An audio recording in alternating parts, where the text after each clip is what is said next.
Welcome to the Commercial Edge podcast with me, Chris Webber.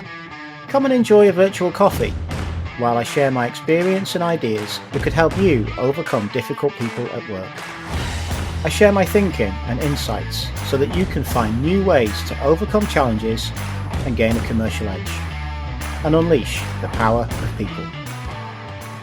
Section 4, difficult customers. Sales is everywhere and for everyone. When I talk about difficult customers, I frequently get a response from people saying that they don't have customers because they're not salespeople. But that really isn't true. Sales is everywhere and for everyone, regardless of your function and level in the business. It goes beyond work too.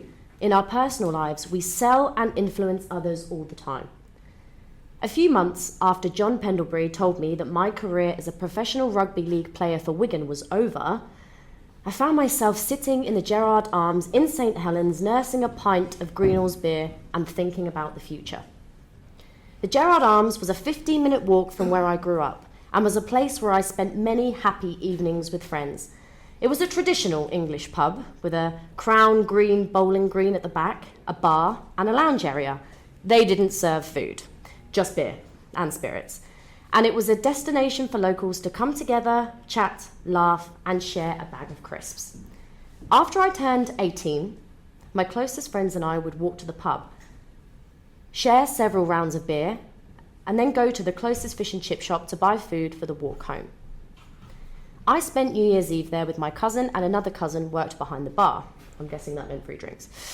It was also the place where my uncle brought me my very first legal beer in a pub. It was an important place and naturally a refuge I sought as I considered a new plan for the next 10 years of my life. I remember sitting in that lounge and looking at the people around me, trying to work out what I was going to do about the future. And then I suddenly had a realization. Sales are everything. I looked around the room and I saw that someone had sold everything. The furniture, the drinks behind the bar, the snacks, it went further. I had friends who worked in the building trade and others who worked as personal trainers. They were all selling.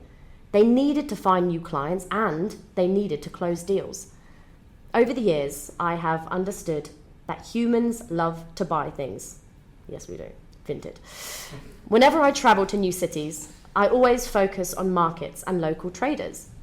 Restaurants, cafes and bars need to attract customers. And all major holidays are anchored around the need to shop, gift, and organise events. The universal truth is that we love to buy things. This inspired me to realise that if I could sell, I could always find work and make money, because there's always the need to buy things and to sell. I went home and I started to research sales jobs, only to discover that a cousin who had already worked in the medical technology industry was already in sales. She was instrumental in guiding me towards a role in the pharmaceutical industry. She told me to buy great answers to tough interview questions and prepare for interviews. I already had science qualifications, and with some research and preparation, I felt able to secure my first proper job in sales. Several months later, I joined an initial training course for Bristol Myers Squibb as a contract salesperson, along with a team of others. That was the start of the second phase of my career in pharmaceutical sales, and I loved it. Over the years, I've been part of many teams, projects, and groups from many different companies, industries, and functions, and I have become ever more convinced that everyone needs to sell, and that is a fundamental life skill. An example of how I explain this to people I'm working with is to compare two different scenarios. I ask them to imagine trying to persuade colleagues to make a decision and try to influence that decision in their preferred way. How might you approach that conversation? What information would you gather and share? And what arguments would you use? Often the response is rather formal, using a slide presentation and evidence to support arguments. You might summarize it as a professional and polished set of arguments. I then ask a second question. How would you persuade some of your closest friends? And that answer is very different. How would you persuade some of your friends to attend an event at your favourite restaurant, for example? This answer is revealing and much more attuned to the type of influence strategies that we fail to embrace in a professional environment. They describe how they might speak with passion and enthusiasm. They explain the quality of the food, the professional service, and they can appeal to their friendships, creating leverage through flavors and favors. Crucially, they rely on trust as a key strategy. They understand that we can be influenced by people whom we trust, and we make decisions through emotion. These factors are most commonly used to influence our friends. There are no slide decks and very few pieces of data. It's all about the emotion. This contrast illustrates some critical points about the importance of sales. We are often natural salespeople. For some reason, we do not follow our instincts when we try to sell and influence in the workplace. The second point is that sales is not just about buyers and sellers. Sales involves influencing others to make choices based on our recommendations, and that occurs every day with colleagues, managers, team members, and of course, our customers. We need a certain level of trust to influence other people. When we have high levels of trust, it is easier to influence people, and that trust is earned over time. Trust, of course, is not black and white, on or off. It might exist in very small amounts indeed, and there are times when it's barely there at all. We have just enough to start a conversation and we immediately sense that it can grow and continue. Consider meeting someone in the street and asking them for directions.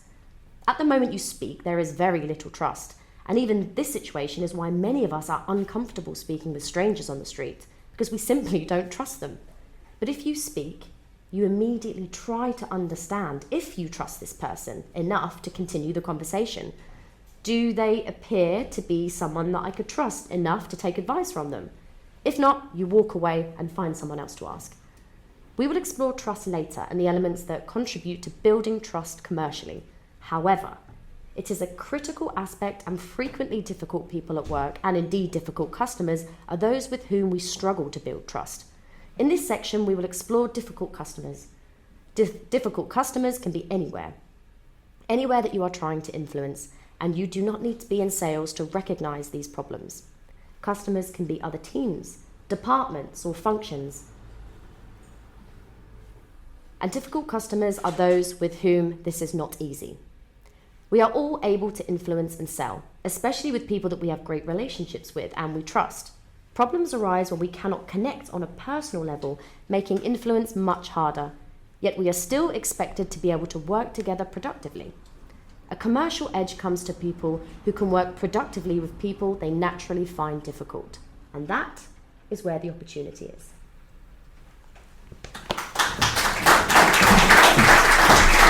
There we go. Chris, come on in. So you've heard a little snippet there of what this book is all about, but now I think it's only fair. Well, I don't know if do we need these? Not You can hear us like this, right? Yeah, we don't need a microphone. It's more intimate like this, it's fine. So when you do the questions, then you can have the microphone.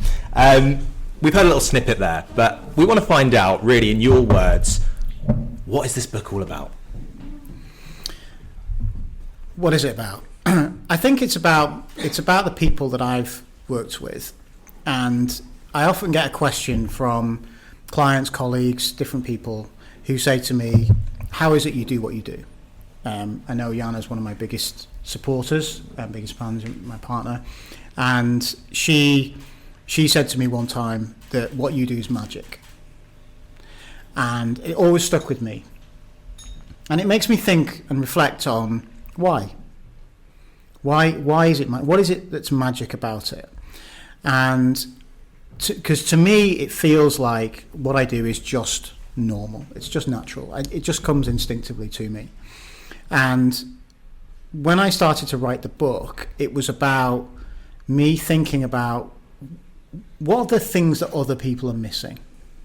What is it that when I go into a conversation with people, they don't get it, they don't see it, and I talk to them for half an hour and they say, wow, that's really powerful, that's really insightful. And so that's the book. It's the other person's point of view. That's what the book is about. The book is about the other person's point of view when you're going into a conversation. Which is really interesting, actually, because I obviously have read through the whole thing. I've got a little insight before it was even released, which I felt very honoured to have.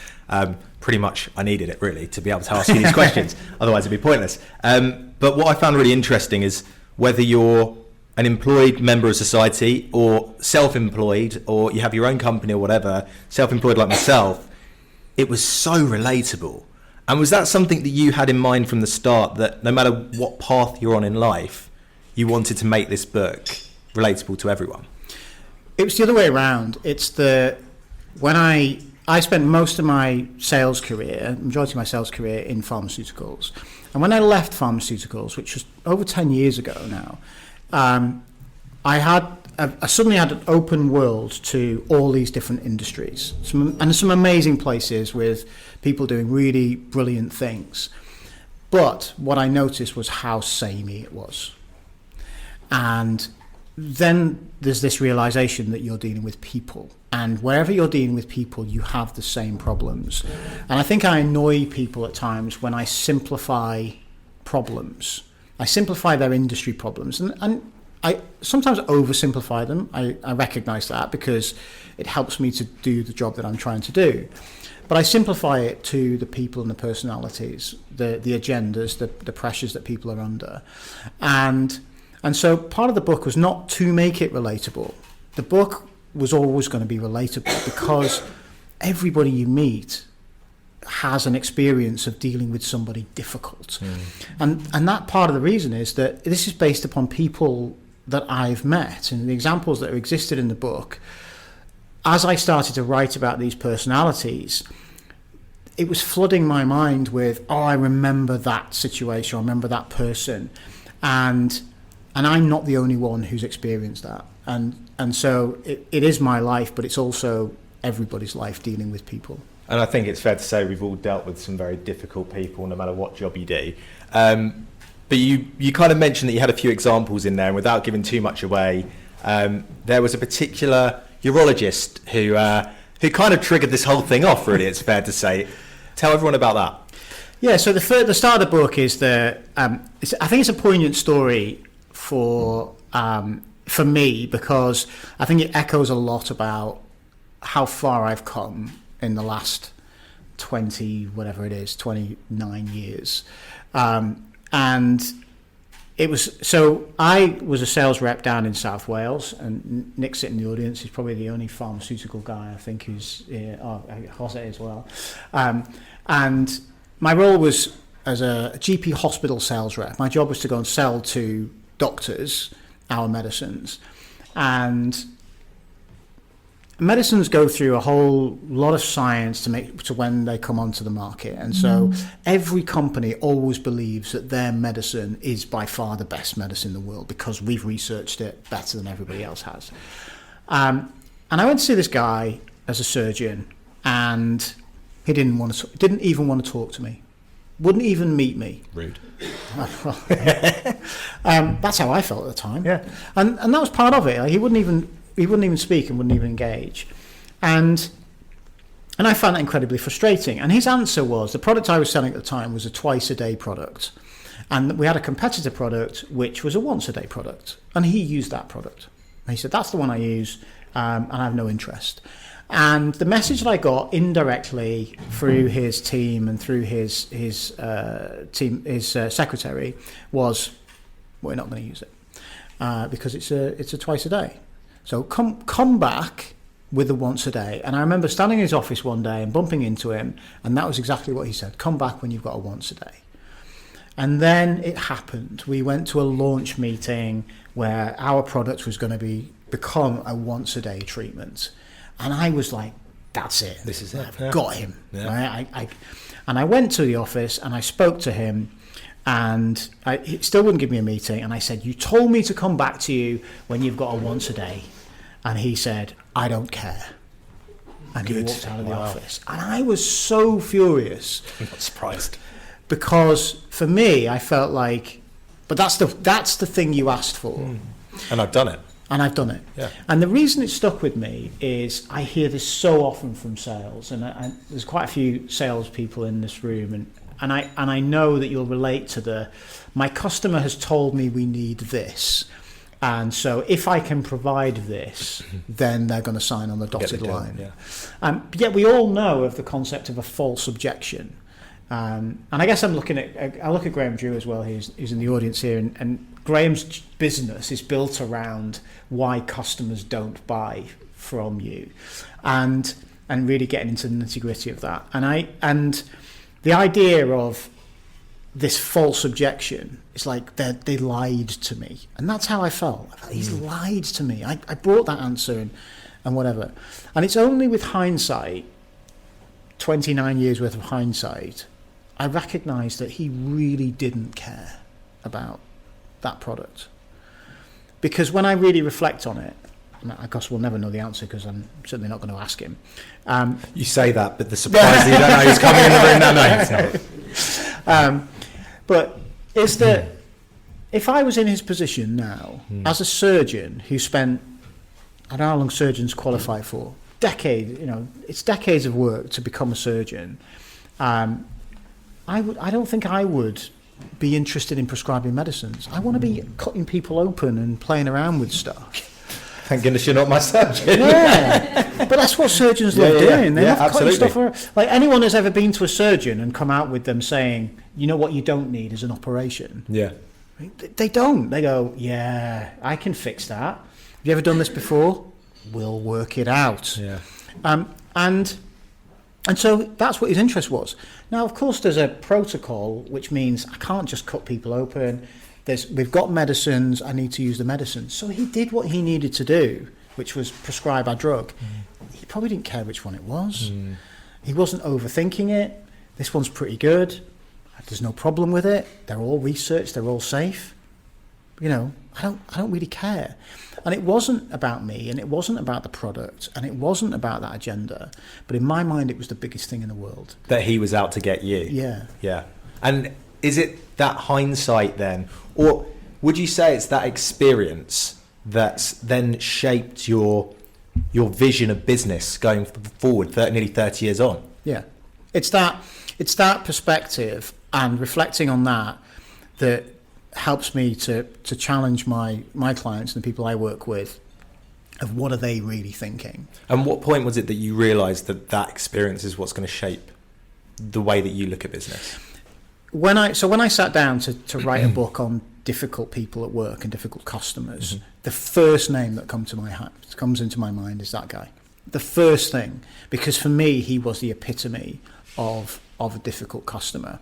And I had an experience a few months ago with a client who had exactly the same challenge in the same industry with a customer they had in Scotland, and I gave them the advice that I wish I'd heard previously, and they got a very different outcome. Someone who'd been a blocker for them, they call them a blocker, for 4 years, decided that there was a space for them to use their particular product and treatment. And it came from me saying, let's flip it around. Let's see how they see the world. And then if we solve the problem from their perspective, then it's a much easier conversation. And would you say ultimately then that is, for everyone here listening today, obviously read the book to find the true answer. But would you say it is a case of not so much looking at them, but looking at yourself? Yeah. So I mean, the twist in the book is that, and I say it in there, that if you're reading the book because you want a clever answer that you can apply, that you can then say, how do I overcome this difficult customer, then you're going to be disappointed because what the book is about is empowering yourself to make the changes. The difficult customer probably says the same thing about you. I don't want to know what that guy said about me afterwards, And I was in my most open and brash way. And Joe Smith, who's sitting in the back, knows what Webby is like when gets in a mood. Yeah. And if anyone wants to hear some stories, you're going to speak to Joe later on tonight. He'll tell you the stories. And that's what he saw. And so his attitude towards me would have been really negative. And that's the point, is that a difficult person sees you as difficult too. It's not one way. It's not like they think you're amazing and you think, and they think you're amazing and you just find them difficult. That's not the way it works. So they find you equally difficult. But the problem is they aren't going to change, because as far as they're concerned, they're doing their job. And I say this, like, a micromanager on day one is a dream. You start your job, your boss is on top of you, telling you what you need to know, showing you where stuff is, checking your work is making the right progress, introducing you to the right people, following up, right? It's a dream on day one. In day 91 and 101 and 201, they're a nightmare. Getting right on your nerves. Yeah, exactly. But they're doing the same thing that they did on day one. It's your outlook that's changed. That's changed. And so they are not going to change the way that they're doing things. It's up to us to manage that differently. And that's the essence of the book, is understand how they feel, understand what they're thinking, understand their perspective. And I try and bring out the personality. I try and show you in the book what they're thinking. It's not just you need to work it out. I try and pull out some of the agendas. And there were many more personalities in here that I thought about including, but you want to limit it to a book that people can read, not. And you knew a lot of them were coming tonight, so you didn't want to make it awkward. Exactly, right? But that was something that really stood out for me throughout the whole book, was that your point was, and you even said it in the book, that no one sets out to be difficult. And that's the thing that you lose, I think, in those situations, is that you feel like you say, that urologist or whoever it may be within your work is doing it to spite you, but actually no one sets out to be difficult. They've got their own personal, battles and things that they have to achieve as well, right? Yeah, totally. So how do you overcome that? Like, how can you get your head around the fact that actually they have to do what they have to do as well? I think so. The first thing to recognize is that we are reacting emotionally, and it's the biggest empowerment you can have, but it's also the biggest problem, in that we always react emotionally. And I love Steve Peters' work when he talks about the chimp, because it's such an easily and relatable model that we all have the chimp inside us, which is strong, fast, and very reactive and responsive, but also very protective of us. And so the first response you have to the difficult person is an emotional reaction. And what you need to do is to get past that and start to think about where they are coming from, but also that they're emotional. And you can't communicate logically to someone who's in an emotional situation. I mean, the best example in the world is, has anyone on earth ever calmed down when someone has told them to calm down? Not my wife, I'll tell you that. That doesn't work when no, exactly. And so it takes separation, it takes a moment, it takes patience to step back and say, there is a problem in this relationship. And you also have to make an active decision that this relationship is worth saving. A couple of people asked me about bullying. How does this relate to bullying at work? And I think that's a really good question. And my response to that is, I don't think they set out to bully, but if they do, then that's a different situation, right? That's not to say this is a person that you should try and understand and empathize with. But I think a lot of bullying at times gets misunderstood because it feels like victimization when actually it's not necessarily. But put that to a side, that you need to decide, is this relationship important enough that I want to fix it? And that's the first stage. And often it isn't. And in the moment we think it is, because this is my job and I've got this person and they're a really important, they are a key person I need to work with. But the truth is, you can change jobs, you can change departments, you can move on. And if this person is so difficult for you that you feel that I can't do anything about it, then empower yourself and leave and move on. But even in the book, it's have difficult conversations with people. Say to somebody, draw a line, because I don't know if we're good enough at drawing boundaries even. Well, I mean, especially in today's, world where everyone's got their mobile phone, there's instances all the time of people texting out of hours and just saying, oh, by the way, could you do this or could you do that? And it gets harder and harder to draw that line and go, well, no, I'm actually spending some family time now. You go, okay, yeah, I'll quickly do it now or whatever. Going to the book itself then, your first ever book, how was it writing? How was it? What were the challenges? What did you find difficult? What did you love doing? So the first thing I think about, and I've told a couple of people this evening, is that there was a few people who said to me, "I can't believe you did it." Nick being one, and Jana being the other, who said to me that I can't believe you did it. So writing it wasn't difficult. It didn't take me long to write, but it is a culmination of 25 years of my life and my experience. So in a way, it took me 25 years and 6 months to write and to create. So it wasn't particularly difficult in that sense of the writing.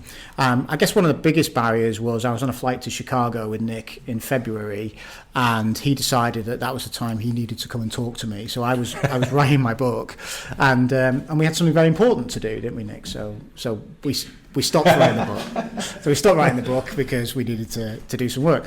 But notwithstanding that, I quite enjoyed the process. And I found time when I was doing other things. I was on a train, or I would come home in the evening and I would sit upstairs for a couple of hours and just start writing. And I found that quite enjoyable. Did you find it almost therapeutic in a way? Was it kind of like a therapy of your life where you were writing it down and, going, actually, yeah, I feel better for writing that down now? Do you know, I did. And I think that there's parts of it that, I mean, honestly, when I read through sections of it and started writing sections of it, I was like, that's me. Right? There's a part when I talk about Elon Musk, and I'm like, that's me. And I'm sorry, Maria and Annabelle. Hopefully, you're not quite like Elon Musk, is it? Well, but there's an intensity about the work that he does and the way that he runs things and his expectation of how people in the business should work. And one of his expectations when he bought Twitter was, we're all going to be in the office and we're all going to work and we're all going to do this stuff. And it wasn't because he expected other people to do it, because he does it, right? He's a CEO of like 5 major companies, and he never stops work. And there's an intensity about it. And I'm certainly nowhere near that level of intensity. But as I was writing, there was a reflection of, I can empathise with that personality. And there's a couple of others in there as well that I thought, I can see that that's me. And I think that's part of the therapy, is recognising our role in being difficult. Some moments I sat there thinking about, what am I going to write here? What am I going to do? And so I'd park it and I'd go and do some research and I'd read something. Sometimes I'd go down a bit of a rabbit hole and I'd end up like reading a book about something else and going, what was I thinking about? But I'd come back to it and then get into a flow of writing. And then when you got into the flow of writing, it was so therapeutic because you're like, I'm unpicking something that's really annoying. So you had those realization moments kind of along the way, which is nice. Has that shaped you at all? Has the book shaped you? As in, for your future business endeavors, have you thought, like you just said, you touched on something, you're like, actually, I'm a bit like Musk. Has that changed you in ways that you think, maybe I shouldn't be a bit like Musk? Have you had any of those moments?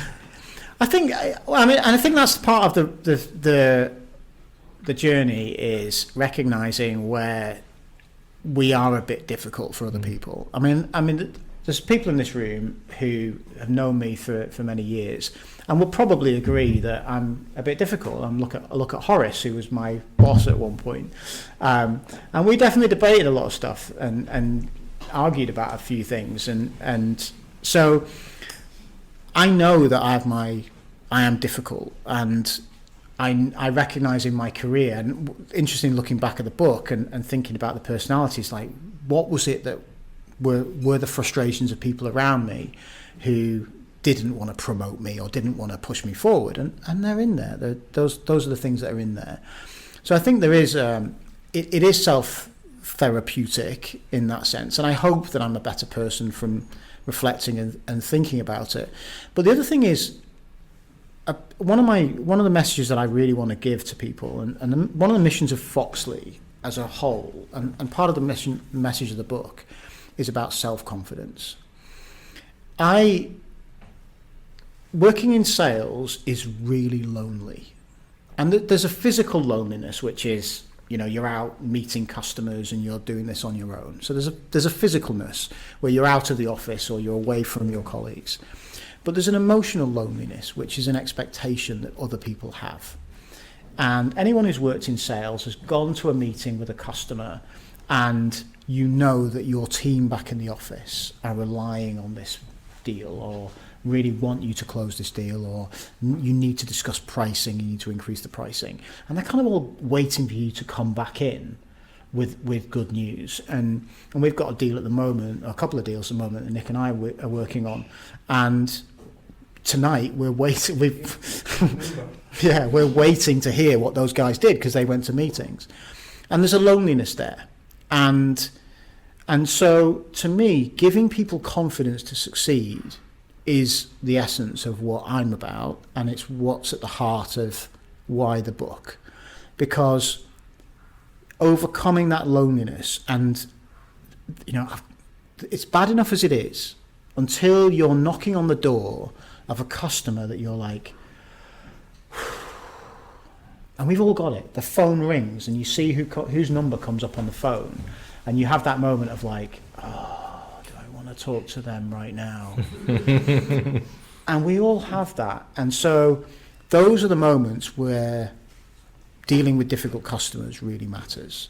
And so yeah, in that sense, I hope it's making a difference. And I mean, that's kind of touching on what my next question was anyway.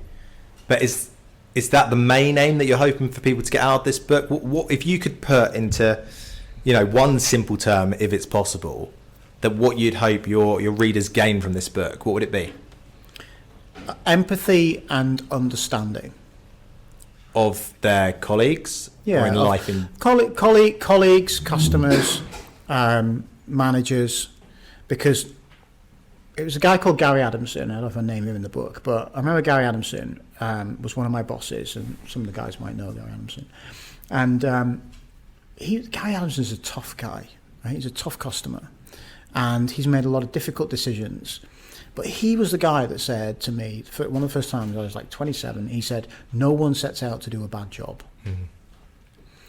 And we start with the benefit and doubt in mind. And when he said that to me, I'm like, if you're saying that, and he had, for me, he has a reputation, I don't know if it's true now, it was a long time ago, but at the time he had a reputation for being pretty tough and pretty forthright. And that stuck with me. No one turns up to do a bad job.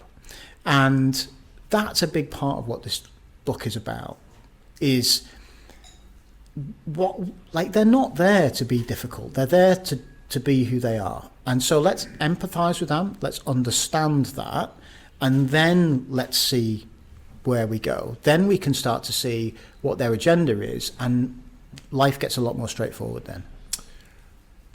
One of the parts of writing a book, I guess, is that you can, like you say, you can just spill what you want to put onto a piece of paper, but often you find that you write way too much.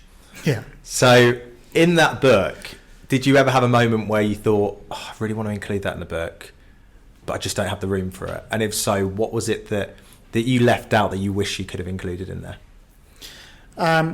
So first of all, I don't have that problem. My problem, and when I was at school, I had this problem when they say to you, can you write an essay of 2,000 words? And I'd write what I was writing, and I'd get to like 800 words, and I've said it all. It's to the point. It's to the point. Yeah, yeah. And I guess one of the things, it's a gift, as a gift is a curse. My gift when I work with clients is often to cut through, to find the simple thing. That's often the way that I write. So I write the simple stuff. And so I have to work quite hard to pad it out. And I did some research. So when I started writing the book, I did a ChatGPT research, like how many words is a business book? And it said between 50 and 70,000 words. And I went, that's a lot. And honestly, so then as I was going, I left the word count on the bottom of the thing. And as I was writing words and words and words, I get to the end of a chapter. How many words is that? Oh, that's not enough. and I'd have to think about how I was trying to fill the book. And so and the way I'd structured it, so I did have a plan. To the people who would be surprised by that, I did have a plan. And the plan was, I'd written out the plan of like, what are the sections I want to cover? What are the chapters in those sections, and what am I going to say? What are the key messages in those? So I had a plan, and I followed through the plan. And I got to the end of it, and it was there and thereabouts around 50,000 words, which I was very pleased with. there were some other people and personalities I could have included, but I didn't want to overweight a certain section because it wants to be difficult people at work, and so that meant managers. And so then I thought to myself, what do people complain about? Well, they complain about their boss. Right? Everyone complains about their boss. They complain about colleagues, and they complain about customers. So I think there's 3 obvious sections that I want to work my way through. And then I thought, well, what are the 2 or 3 examples that I want to include? And then the problem is certain things come up more frequently. So you could maybe go difficult customers, you could get 7. And then I didn't want to overweight it with those. So those are things like some of them I had to then cut back on a certain personality type that I then excluded because I wanted to just focus on, I think it's 3 or 4 in each section. But once I'd sent the book for review, and Graham's there, and Graham was one of the key people who read the book, he came back with, first of all, some corrections. So I appreciate that you looked at that. And Joe as well. Joe Perry was also someone who spotted some errors. You spelled elephant wrong. Yeah. Well, and it's when people very politely say to you, so I've read through the book, I'm assuming that I don't need to pick up spelling mistakes. And I very politely said, if you could flag any, that would be helpful. Yeah. Then you're onto a winner. But they read through it and they provided some kind of feedback and said like, hey, what about this and what about that? And so I went back and I added those elements and I added some summaries and just to make the book flow. Because the other interesting thing is, of course, I wrote in my head and I understood what I was talking about. And what Graham, Joe, and a few others said when they read it was, you need more. You need to explain it more. It doesn't make sense. Or I want to know more about that topic. And by the time I went and did that, then we had a book with more content and more structure. And so we were then into the words. So I guess if there was things I left out, it was some personalities that perhaps are relevant and people worry about or think about that aren't in there. And dare I say that could be book number 2? I don't know. So, are you scared off by another book, or are you? Am I scared off by another book? I guess. So I'd say yes, but my career is filled with things that I never thought I was ever going to do, and so who knows? And I remember this when I signed for the Gap partnership, and Paul O'Donnell couldn't make it tonight, but he sent me the contract to sign for Gap, and in there was a very comprehensive non-compete clause. Right, so I signed the contract. Like, non-compete clause? Who cares? I'm never going to run my own business. Right. Hello. Famous last words. 2018, I left and I set up my own business. So I never say never, and I always said to people, I never said, but I'm never going to write a book. Who's going to write a book? I'm not going to write a book. So my life and my career are filled with moments that I never imagined that I would go and do. So maybe there's another book. Another book on the same topic, though? Probably not. Are you going to ask me what book would I write if it wasn't a business book? No, I'm not that predictable, but yeah, go on. Yeah, tell us now. So then I was thinking about, because obviously you write one book and everyone talks about, well, you're going to write another book and stuff, which I think is weird, by the way. So you've written a book. Glad I didn't ask them. Are you going to write another one? What do you mean? I've literally just written this one. Who'd ask that question? Give me a chance. But so I think that if I was going to write, I'd write a romance novel. Oh, nice. So it is by far the biggest genre on earth. There's a shake of the head from your wife. Yeah. It's the biggest genre in the world. Yeah. So, and have you read some of them? They're awful. Is Chris romantic? Yeah. That sounded convincing enough for me. Yep. Pure fantasy. Yeah, well, exactly. Right? Exactly. So my final question before we give it to you guys to ask Chris a few questions is, what is the legacy of this book? What would you like the legacy to be?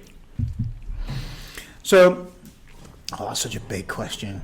I think the first one is that, which I think is one of the coolest things, is you send a copy to the British Library and it always exists. Yeah. So and there's a few others that send, and one of them is my son is at university in Oxford, and they've got one of those libraries in Oxford where it's you send it to the library and they keep a copy of everything that's ever been printed.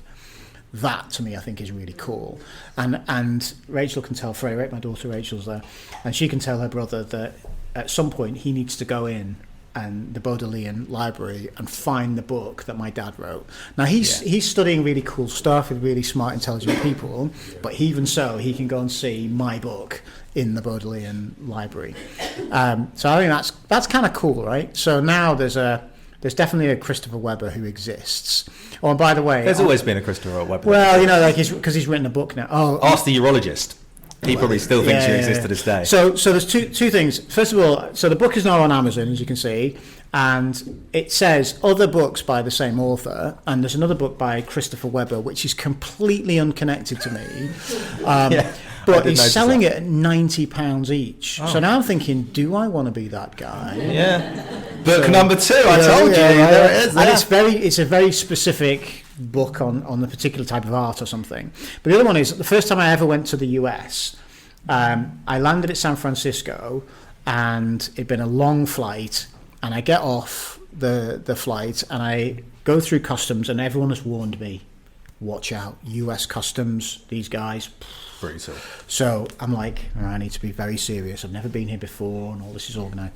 So I queue and I queue and I queue, and I get through a massive hall full of security and stuff. And I get to the guy, and so the border guard opens my passport, and he looks at me, and he goes, "Hey, so you're Chris Webber? Apologies for the accent." and he goes, and I go, "Yep." And he goes, "Yeah."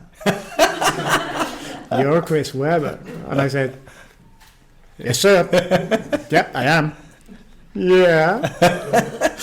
And then he stamps my passport and he goes, "Welcome to the USA." And so later, I ask all these other people, right? Like, this is the weirdest experience. And I only found out many years later, some of the people here might remember Mike Cummins, told me the story. So Chris Webber is a 6'8" basketball player from the US. He's black, and he's famous for being one of the most famous screw-ups in basketball history. So he apparently is one of the most successful players never to be admitted to the Hall of Fame because of the mistake that he made as a college. Because college basketball is huge, and he made a mistake in a huge final playoff game. He made a massive mistake, and everyone remembers him for that. And so this border guard was like, "Yeah."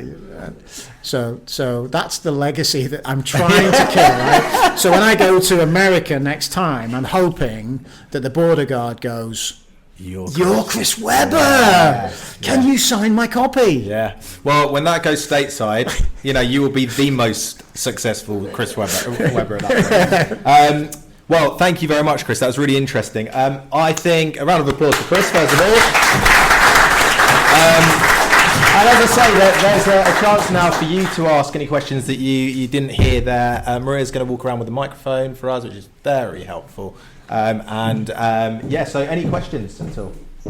Don't be shy. I'll ask you a question. Thank you. It's the same question I asked you didn't answer out there, which is, if you could have anyone in the world review your book, who would it be, and why?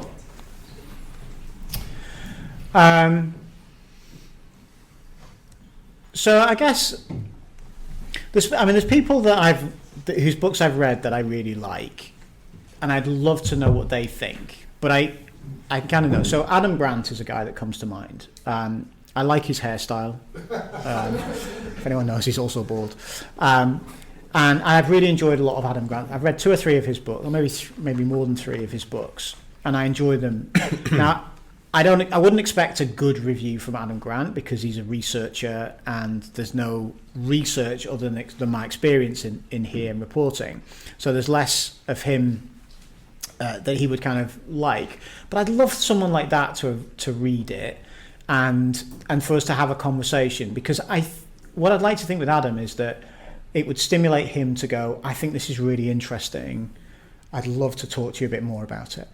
So that's the one that jumps to mind, is someone like an Adam Grant of the world that I've respected and has written some really interesting books and thinks about organizational design. And I'd love to have a conversation with him afterwards, what he thought. What about Elon Musk? I don't know if he can read. I'll leave you No, to so decide that I one. guess the answer is absolutely not. With Elon Musk, Elon Musk comes up a lot. So it comes up way too many times in lots of things, and there's no doubt he builds amazing rockets. But after what he did on the weekend, I really have no time for the guy. So There we go. Any other questions? Yes. So thank you for the invite, Chris. So one comment and one question. The comment, I tend to disagree with your statement that you will not find a solution for your problems, that you'll be disappointed. I think you will. I mean, you haven't read the book, probably you can always relate to some of the examples in the book, and I was just telling the gentleman here that one of the things that I like from non-fictional books is when people actually did what they are talking about, not only theoretically, but actually doing it themselves, and I think that's one of the things that I enjoy the most when reading the book. So, comment aside, my question, what about being you the elephant in the room, right? How do you understand when you are the elephant in the room? Mm-hmm. Probably the sequel. as in the other way around. Yeah, So I mean, you are talking, I mean, if you read the book, of course, you're talking about difficult people, you have different examples, etc. But what about when you are how do you identify that you are the elephant in the room? And probably you are the one that needs to go out. You're the difficult one. yeah, I think there's a sense of authority that exists. So first of all, I think within an organisation, it's unlikely that a more junior person would be the elephant in the room, because I think most organisations that I've come across, Western organisations that I've come across, hierarchically are comfortable, and I think we've talked about it before, and I'm sure we've done it in conversations that we've had, where a senior person, even if they're not your line manager, would not have a problem coming after a meeting and saying, I've got some feedback for you. And in a way, that's part of the problem, is that everyone feels that they can talk to more junior people, and the reverse is not true. So that you wouldn't necessarily pull a more senior person out of a meeting and go, hey, the way you did that, I'm not so sure that's great. So I don't think, I think it's likely that you're going to be the authority in the room. So as a customer type, in an internal type conversation. And then I think it's being aware as a leader, the shadow that you cast. Because you do have that authority that people won't feed back to you. And I think if you start to, if you stop hearing unhappy voices, there's an elephant in the room. Because of the elements of trust within a team, understanding what's important to people and recognizing where shared value is requires some difficult conversations and some tension and some arguments. And when we stop having those, and you're a person of authority, then I think there's a problem. And so then if you go outside of that, I think it's you know. So if you know enough about customer relationships and partnerships that you know the customers who are not fully happy with the way things are, and you know enough that you could predict 6 months in advance who's the customer who's going to come to us in a few months' time and say we want to exit this deal, or we want to renegotiate terms, because there's little clues where they are not quite happy with some stuff, or the numbers are dropping back, or there's a problem with something. You can get it, and I know, Martin, we've had these conversations at times as well, and so I think we know. We just try to ignore it. And so any time that you have power and that power goes unsaid, there's likely to be an elephant in the room. And I think that's a moment to catch yourself and say, how do I lower these barriers so that we can have a really honest conversation about how I show up and what we can do differently to make it solve the problem. And I'm going to refer to Joe as well. Joe's sitting in the back of the room, and all my career playing rugby, Joe is by far the best coach I ever worked with. And one of the things that he did that stuck with my mind, I don't think it's in the book. He did a few things that were really good. One thing that stuck in my mind was we played a semi-final match, and we won pretty comfortably. But I was furious by the way we played, and and I was very childish on the field. And one of the guys who was playing had an amazing game, and he kept getting the ball, and he scored, I think, 4 tries. But he also was very destructive to the other team, and I was very pissed off because I felt like it was all about him and it wasn't about the team, and we needed to keep a structure and we needed to play the way we were playing, because they were a relatively easy opposition was not excuse to give up that structure, because we had some bigger games ahead. And so I was very childish, and at one point I cost us the ball because I refused to pick up the ball because I said, Desi, but you won't fucking pick this one up, will you, mate? And afterwards, Joe, so we won the game comfortably and we came off and we celebrated as a team. And the following weekend, we didn't have a match. And I remember well, Joe got us all into the club and he said, what we're going to do, he said, we're just going to have a team day. Because he said, we've got some problems in this team. And he said, we're going to get him all out on the open now, and we're going to talk about it and we're going to fix it. Because we've got some big games coming up and I don't want it breaking the team. And it was true Joe Smith style, which is full frontal, 100%, take it or leave it. But it was absolutely what was needed to be done on that day. And he dealt with it in the way that I would have advised in the book, in that he came to me and he said, what you did was completely inappropriate, you're an idiot, why'd you do that, what are you doing? But he also said, Desi, you didn't play to the structure, and we have spent all year building a structure in this team so that we can win big games, and we need to make sure that we keep doing what we do well. And we went on and we won the championship that year. But I think that moment was a big moment, because in the following games, so before we went out on the field, we played at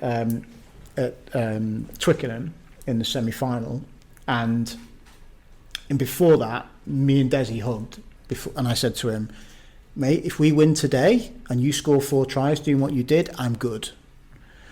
And it was interesting because I think that's what we don't do in business. We don't do enough of dealing, like calling out the elephant and going, this needs to get fixed.